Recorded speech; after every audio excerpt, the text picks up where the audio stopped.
मित्रों नमः संस्कृताय। मैं राहुल कुमार राहुल स्टडी 91 पर आप सभी लोगों का स्वागत करता हूं। यह टीजीटी स्पेशल है मित्रों। 1200 प्रश्नों का सार संग्रह रखा गया है, जो व्याकरण है और शब्द रूप है, धातु रूप है, और उसमें कवि हैं, कवि की रचनाएं हैं, कवि की उपाधियां हैं। अर्थात व्याकरण से संबंधित जितने भी प्रश्न बनते हैं सब के सब है मित्रों। आप लोगों से मैं आशा करता हूं आप लोग ध्यान से देखेंगे, उसको पढ़ेंगे, उसको लगाएंगे।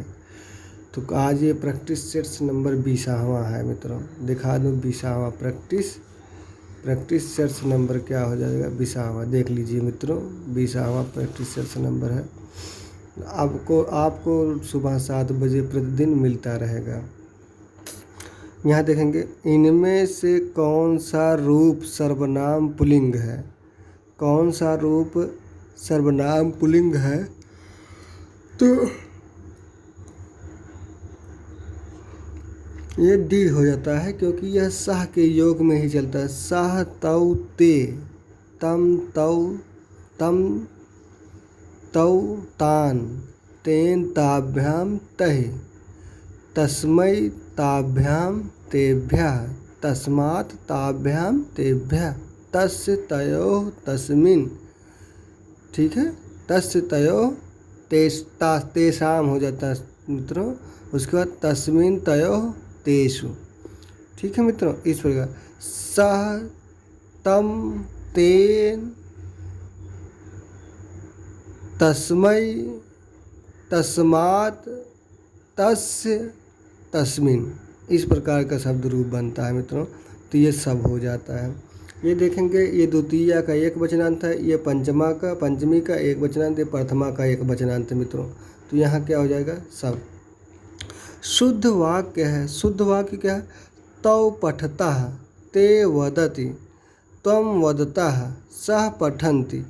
सह के साथ पठति लगेगा मित्रों। यहाँ सह तौ ते, यहाँ वदन्ति लगेगा। यहाँ देखेंगे पठति पठता है, यहाँ सही है आपका। ये वाला क्या हो जाता है, सहो, सही हो जाता है। यज धातु में सानच प्रत्यय का योग करने में रूप बनता है। तो यज में जो होता है सानच लगाएंगे तो यजमाना बनेगा मित्रों। यहाँ ये सबसे महत्वपूर्ण। असी, असी का पर्याय है। असी मतलब क्या होता है मित्रों? यहाँ देखेंगे बी और सी दोनों हो जाए, अर्थात मत्स्य नहीं होता है, कृपाण होता। मत्स्य मतलब स्याही होता है, कृपाण होता है, चंद्रहास भी होता है। असी मतलब होता है मित्रों। अब आगे और बढ़ते हैं। चतुर्थ हो गया। अब हम पांचवें चलते हैं मित्रों। पांचवें देख लीजिएगा। कहा जा रहा है सर्वनाम शब्द का नाम नहीं है। सर्वनाम शब्द का नाम नहीं है। तो सर्वनाम, अच्छा तो इसमें सर्वनाम सब है, एक नहीं है। तो ये रवि जो है क्या है, एक संज्ञा है। दीर्घ स्वर संधि का उदाहरण नहीं है। दीर्घ स्वर संधि का उदाहरण नहीं, इसका मतलब गुण स्वर संधि का उदाहरण होगा। तो आपका क्या होगा, उपेंद्र। ठीक है मित्रों। अगला देखेंगे, अगला क्या कहा जा रहा है, सातवां वाला क्या कहा जा रहा है उसको भी देख लिया जाए। कहा रहा है सार्धम, सार्धम पद के योग में प्रयोग की जाने वाली विभक्ति है। अब यहाँ पर देखेंगे, यहाँ तृतीया होगा कि प्रथमा होगा कि द्वितीया होगा कि सभी होगा। तो मित्रों ये तृतीया हो जाता है। यहाँ द्वंद्वः कृत क्रियापद में प्रयुक्त लकार पुरुष और वचन पूछा जा रहा है। तो लट लकार प्रथम उत्तम पुरुष एक वचनांत का है क्या, लिट लकार प्रथम पुरुष द्विवचनांत का है कि लट लकार उत्तम पुरुष द्विवचनांत का है कि लट लकार उत्तम पुरुष बहुवचनांत का है। तो आप लोग जानेंगे लट लकार क्या होता है, उत्तम पुरुष द्विवचनांत का है। जैसे पठामि, पठावः, पठामा, उसी प्रकार द्वंद्वामि, द्वंद्वः, द्वंद्वामः, द्वंद्वः। ठीक है, इस प्रकार नास्तिको वेद निंदिकः, नास्तिको वेद निंदिकः।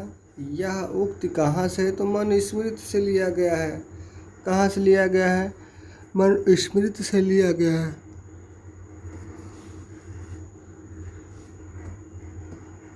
नास्तिको वेद निंदिका, यह उक्ति कहाँ से ली गई है? तो मनुस्मृति। पवन दूत खंड काव्य के लेखक क्या है? धोई हैं। धुई है मित्रों। आगे बढ़ते हैं ग्रामर वाले प्रश्न पर। देख लीजिएगा मित्रों ग्रामर। रामायण मंजरी के रचनाकार हैं, तो रामायण मंजरी के रचनाकार क्षेमेंद्र हैं। पंच सप्तति को हिंदी में कहते हैं, अर्थात 75 को क्या कहते हैं? यहाँ ये सबसे सुंदर सा प्रश्न है। नदी भी शब्द में विभक्ति और वचन है। नदी भी द्वितीया एक वचनांत है कि तृतीया बहुवचनांत है कि चतुर्थी एक वचनांत है कि पंचमी बहुवचनांत है? तो आप जानेंगे मित्रों तृतीया बहुवचन है। हरि का रूप पढ़ोगे हरि भी, और उसके बाद गुरु का रूप पढ़ोगे गुरु भी ही शब्द लास्ट में अगर जो मिल जाए तो आप जान जाइएगा तृतीया का बहुवचनांत है मित्रों। अगला देखेंगे वार्डे शब्द में विभक्ति और वचन है। वार्डे शब्द में कौन सा विभक्ति और वचन है? तो आप जानेंगे कि पंचमी एक वचनांत है कि चतुर्थी द्विवचनांत है कि चतुर्थी एक वचनांत है, षष्ठी एक वचनांत। इन पंचमी और षष्ठी को काट दीजिए क्योंकि ये दोनों मिल रहे हैं। इनमें से कौन सा है? तो याद आप लोग जानेंगे क्या होता है, चतुर्थी का एक वचनांत होता है मित्रों। 14वें का सी हो जाता है। अगला देखेंगे 15वां वाला क्वेश्चन क्या कह रहा है। 15वां वाला क्वेश्चन कह रहा है राग दंडा में प्रयुक्त तत्पुरुष समास किस विभक्ति है? विभक्ति पूछा गया इसमें मित्रों। देखेंगे राग्यः दंडः पद में प्रयुक्त तत्पुरुष समास किस विभक्ति का है? तो ये षष्ठी तत्पुरुष। झा का उच्चार स्थान अर्थात चौर के अंतर्गत आएगा। इच वैसा नाम तालु, अर्थात तालु हो जाएगा मित्रों। यहाँ देखें प्रत्याहार तालिका में कौन नहीं है?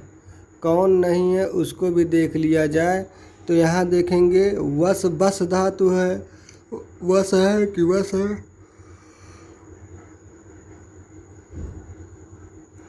तो कौन सा हो जाता है? नर कोई आपका क्या होता है? प्रत्याहार नहीं होता है। 18वें वाले में देखेंगे मित्रों। 18वें वाले में गोला कर दिया गया है। मातृ शब्द का सप्तमी बहुवचनांत रूप है। मातृ शब्द का सप्तमी बहुवचनांत का रूप क्या है? यहाँ देखेंगे मातृभा चतुर्थी और पंचमी का बहुवचनांत है। ये तृतीया का सी वाला देखेंगे तृतीया का बहुवचनांत है। मातृणाम षष्ठी का बहुवचनांत है। मात्रे जो है चतुर्थी का एक वचनांत है।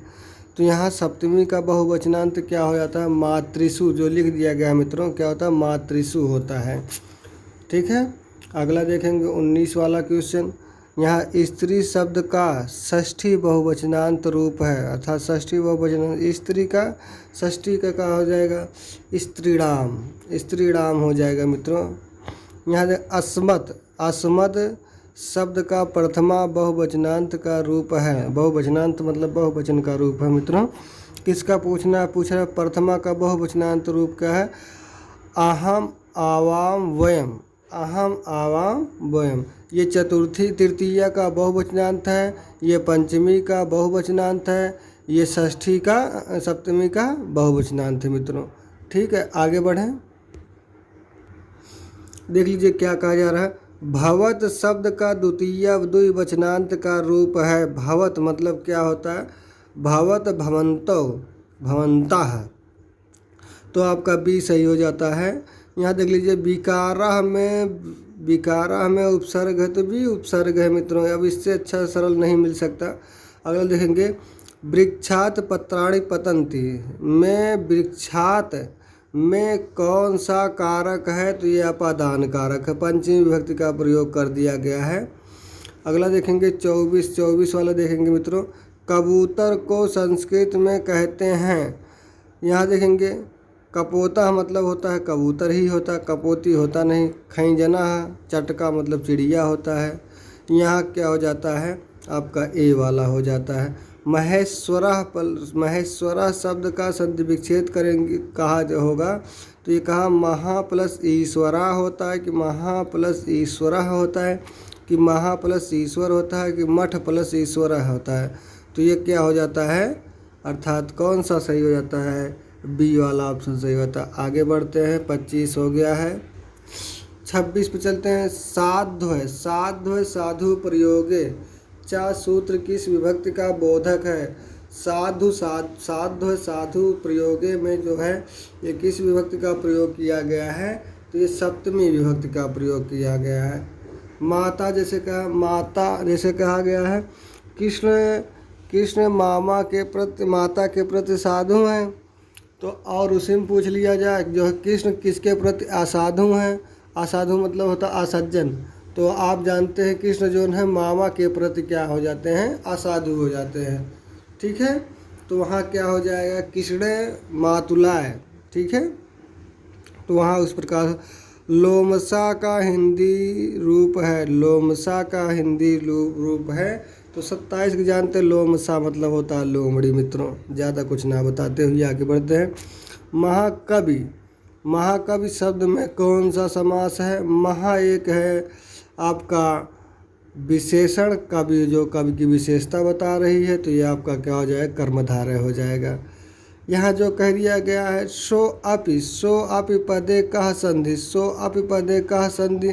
तो आप लोग यहाँ देखें स्वर संधि, दीर्घ स्वर संधि, विसर्ग स्वर संधि, यहाँ व्यंजन स्वर संधि दे दिया गया। 29 का क्या हो जाता है, विसर्ग स्वर संधि हो जाता है मित्रों। 30 लास्ट वाला है, 30 लास्ट वाला देखेंगे मित्रों, आप लोगों को दिखा दूँ।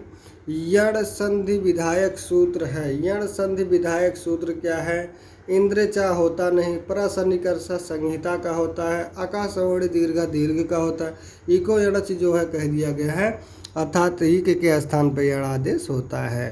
यहीं पर आपका समाप्त हो जाता है 30 क्वेश्चन मित्रों।